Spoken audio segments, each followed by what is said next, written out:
টালিউডে আবারও ফিরছে দেবের ধামাকা। বহুল প্রতীক্ষিত সিনেমা রঘু ডাকাতের প্রচার অনুষ্ঠানে শনিবার কলকাতার মঞ্চ যেন কেঁপে উঠল তারকাখচিত উপস্থিতিতে। একে একে ঝলমলে এন্ট্রি নিলেন ৫ নায়িকা, আর দেব নিজের তারকাসুলভ উপস্থিতিতে মাতালেন ভক্তদের মন। তবে ভক্তদের মনে উকি দিয়েছিল একটাই প্রশ্ন, কেন এই উৎসবমুখর আসরে নেই লেডি সুপারস্টার শুভশ্রী গাঙ্গুলী?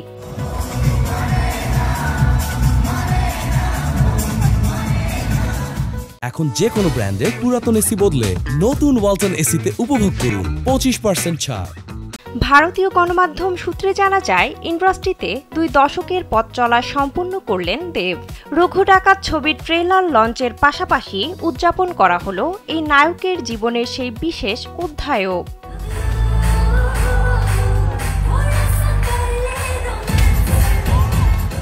দীর্ঘ 2 দশকে যেসব নায়িকাদের সঙ্গে জুটি বেঁধেছেন, তাদের বেশ কয়েকজনের সঙ্গে রোমান্টিক গানে নাচে মঞ্চ মাতালেন দেব। তার মধ্যে ছিলেন নুসরাত জাহান, পূজা ব্যানার্জি, সায়ন্তিকা ব্যানার্জি, কোয়েল মল্লিক ও শ্রাবন্তী চ্যাটার্জি প্রমুখ। কিন্তু এত নায়িকার মাঝেও শুভশ্রীর অনুপস্থিতি যেন নজর কেড়েছে সকলের।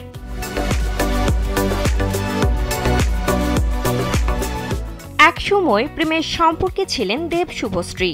বিচ্ছেদের পর আর একসাথে কাজ না করলেও চলতি বছর ধূমকেতু সিনেমার প্রচারে আবারও বন্ধুত্বের সম্পর্কে জড়িয়েছিলেন এই জুটি। তবে সম্প্রতি দেবের এক মন্তব্যকে ঘিরে দুজনের মাঝে তৈরি হয়েছে মনোমালিন্য।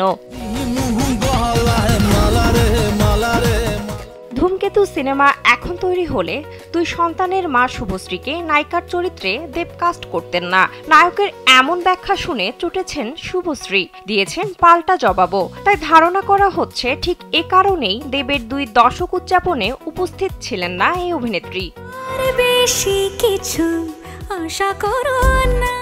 প্রাক্তন এই জুটির প্রত্যাবর্তনে গত আগস্টেই আশায় বুক বেঁধেছিলেন দর্শক।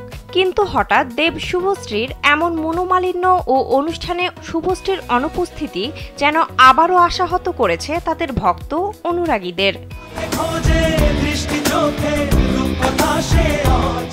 বিনোদন ডেস্ক, কালবেলা।